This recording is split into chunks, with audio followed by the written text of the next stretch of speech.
À ce moment précis, sans le savoir, des dizaines d'entreprises ont suivi nos pas, analysé nos envies et tissé notre journée de signaux invisibles. Mais comment tout cela est possible? C'est là le pouvoir insoupçonné du marketing moderne. Bonjour, Bonjour, ici ici Consommation. Consommation. Aujourd'hui, notre objectif est simple. Vous expliquer ce qu'est vraiment le marketing en vous montrant comment il façonne nos vies, parfois même sans qu'on s'en rende compte.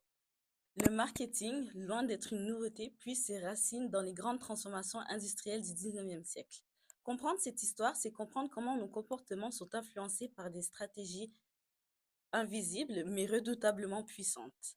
Dans cette vidéo, nous allons décortiquer les fondements psychologiques et sociologiques du marketing, la façon dont nos décisions sont guidées par des mécanismes parfois inconscients et les outils technologiques innovants qui font du marketing moderne un acteur incontournable de notre quotidien. Nous aborderons aussi les stratégies, les techniques de manipulation qui sont souvent subtiles et leurs impacts sur notre liberté de choix. Ensuite, nous ouvrirons la discussion sur où sont les limites, quelles sont les responsabilités que portent les entreprises et comment éviter la manipulation excessive. Notre promesse, vous donner des outils pour non seulement mieux comprendre, mais aussi devenir des consommateurs avertis.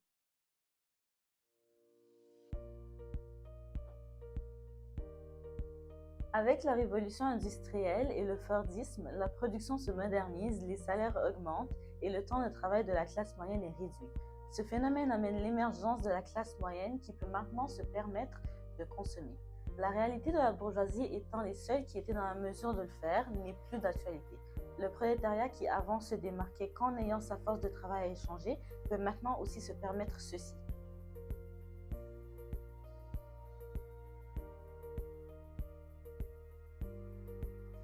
Donc, suite à cette mise en contexte, rien de mieux qu'une définition du marketing avant de rentrer dans le vif du sujet. Le marketing, c'est un ensemble des actions qui ont pour objet de connaître et de prévoir et éventuellement de stimuler les besoins des consommateurs à l'égard des biens et des services et ensuite d'adapter la production et la commercialisation aux besoins ainsi précisés. Il s'agit en fait de créer, de communiquer et d'offrir un produit ou un service qui répond précisément à leurs besoins et attentes. Pour faire simple, le marketing, c'est une grande mission d'écoute et d'adaptation. L'entreprise cherche à connaître ses clients, puis elle conçoit une offre qui leur plaît, elle fixe un prix juste, choisit où et comment vendre, et enfin explique pourquoi ils devraient choisir ce produit plutôt qu'un autre.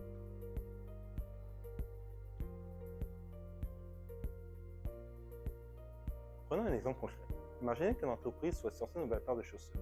Avant même de la fabriquer, celle-ci va réaliser une enquête pour savoir quel style plaît aux consommateurs, quels prix sont prêts à payer et quelle couleur ils préfèrent. Ensuite, ils vont distribuer la paire dans différents magasins fréquentés par les consommateurs et lancer une campagne publicitaire qui sert à toucher les émotions des acheteurs. Pour mieux visualiser le marketing, pensez à un chef d'orchestre. Chaque aspect a un rôle différent. La musique, c'est le produit, le volume, c'est le prix, le lieu d'orchestre, c'est la distribution, et la communication, c'est le lieu où on invite le public à écouter. Le rôle du chef d'orchestre est en fait de coordonner tous ces éléments afin de fournir une musique agréable et harmonieuse pour le public. Sans le chef d'orchestre, chaque instrument jouerait de son côté et le résultat serait confus et peu efficace. Et donc, le marketing, c'est l'art de coordonner tous ces éléments afin de fournir une expérience agréable et séduisante pour le consommateur. Pour assurer le succès d'une entreprise, il faut que le public soit au courant de son existence, mais plus important encore, qu'il utilise ses produits. C'est de cette façon qu'elle pourra avoir du succès et s'enrichir. Là entre la publicité qui remplit le rôle spécifique de nous attirer vers le produit qu'elle souhaite que nous achetions. Les entreprises utilisent la pyramide de Maslow en ciblant le besoin que leur produit remplit pour ensuite parvenir à déterminer comment le présenter au public visé. Par exemple, il y aurait certainement une différence entre la publicité d'une épicerie qui se concentre sur la vie quotidienne et des prix abordables et disons celle d'un parfum qui a l'air beaucoup plus luxueuse et qui nous fait projeter sur une image idéalisée de la vie réelle. Mais derrière les publicités ciblées que l'on voit tous les jours, il se cache un univers bien plus secret et encore plus influent. En effet, aujourd'hui, un marché noir de la donnée s'est développé. Nos informations personnelles comme l'âge, la famille, les revenus et même nos sommes d'intérêt sont récoltés, parfois revendus entre entreprises ou banques de données, souvent sans qu'on le sache réellement. Il suffit de quelques clics, une poignée de dollars pour obtenir un tableau détaillé du profil d'une personne. Ce ciblage de plus en plus précis permet aux entreprises d'ajuster leur discours, de choisir le moment idéal pour nous solliciter, parfois même de profiter de nos moments de vulnérabilité afin de provoquer l'achat ou l'engagement. Le mécanique est souvent basé sur des formulaires à remplir, des cases à cocher, des petites mentions dissimulées dans les règlements. Cocher cette case ou parfois même simplement naviguer sur un site revient à autoriser un partage quasiment incontrôlable de nos données. Le marketing moderne va jusqu'à créer des profils psychologiques pour chaque consommateur. Ces profils ne servent plus simplement à vendre un produit. Ils ont été aussi utilisés, par exemple, pour influencer des votes ou des opinions dans le cadre de campagnes politiques. Plus la base de données grossit, plus l'influence et les profits augmentent, mais le contrôle du consommateur diminue d'autant. Face à tout ça, la solution reste la vigilance. Il faut surveiller ce qu'on partage, s'interroger sur chaque consentement et garder un œil critique sur les messages qui semblent parfaitement adaptés à nos émotions du moment.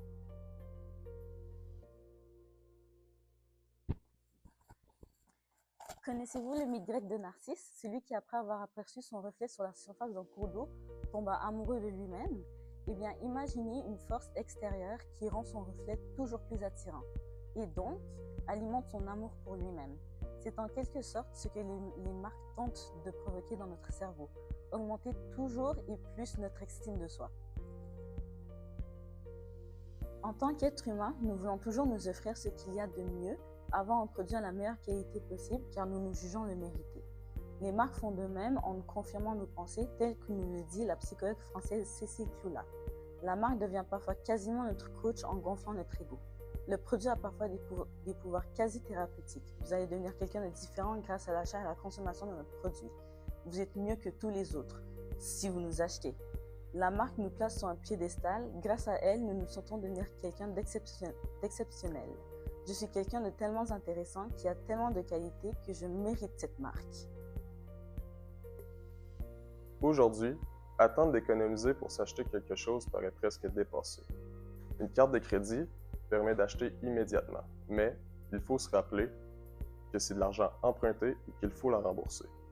Si on ne paye pas la totalité du solde avant la date d'échéance, les intérêts, souvent autour de 20%, s'ajoutent. Ces intérêts sont calculés rétroactivement depuis la date d'achat. Par exemple, un achat de 1 000 $ peut générer 2 mois d'intérêt si on paye 1 mois après avoir reçu son relevé. Heureusement, bien utilisée, la carte de crédit améliore la cote de crédit, ce qui facilite l'accès à des emprunts importants comme un prêt auto ou hypothécaire, même les propriétaires qui jettent un œil avant de louer un appartement. La carte de crédit n'est pas si récente. Elle est arrivée dans les années 70 et les archives montrent à quel point les perceptions ont changé. Est-ce que vous trouvez que c'est pratique? Ah oui, c'est pratique beaucoup parce que si vous arrivez une journée que vous n'avez pas d'argent et qu'une occasion arrive, alors vous venez, vous payez à la fin du mois. Ah oui, c'est pratique, c'est beaucoup. Bon, vous les utilisez fréquemment dans ce cas-là? Oui, oui, fréquemment. Est-ce que ça ne vous incite pas parfois à acheter des choses que vous n'achèteriez pas s'il fallait les payer comptant? Oui, souvent. Oui, comme aujourd'hui, là, je m'en vais présentement. Là. Est-ce que vous savez ce que vous allez acheter, là? Oui, je sais, mais non, pas réellement. Non, je vais regarder. Je suis sûre de trouver quelque chose. Est-ce que vous vous laissez tenter une fois à l'intérieur? Oui, spécialement, je vais en dedans pour une chose, je sors avec 10. Au moins, au moins. Et avec la carte de crédit? Et avec la carte de crédit, oui. Ah, oui. Sans la carte de crédit, qu'est-ce que vous feriez? Je ne pourrais pas rien acheter. Peut-être une chose, mais pas 10. Bon. Et quand vient le temps de payer?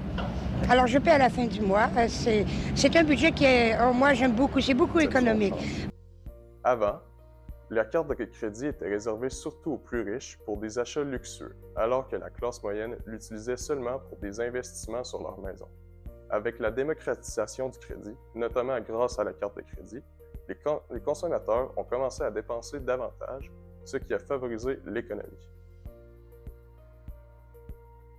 Pendant la pandémie, un mode de paiement est devenu très populaire, le paiement différé. Déjà utilisé pour les achats plus coûteux comme les électroménagers, il est désormais accessible partout et pour tout type d'achat.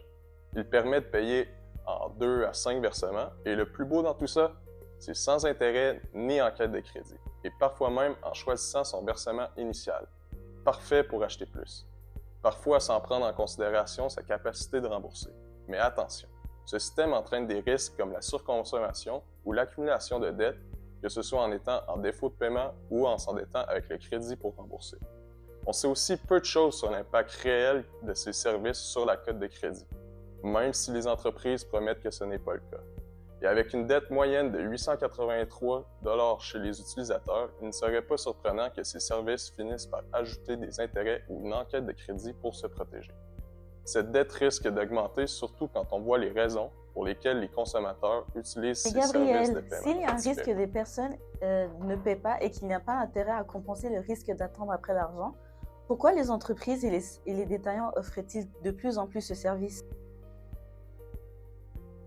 La raison est simple, le profit.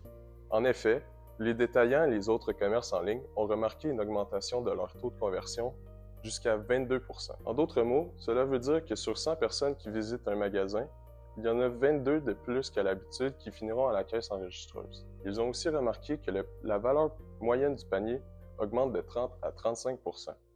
Cela s'explique par le fait que 4 paiements de 300 $ paraît moins impressionnant qu'un paiement unique de 1200 $. Cela donne l'illusion d'avoir fait une économie et encourage le fait de dépenser davantage. De plus, le paiement différé attire des clients qui n'auraient pas acheté autrement.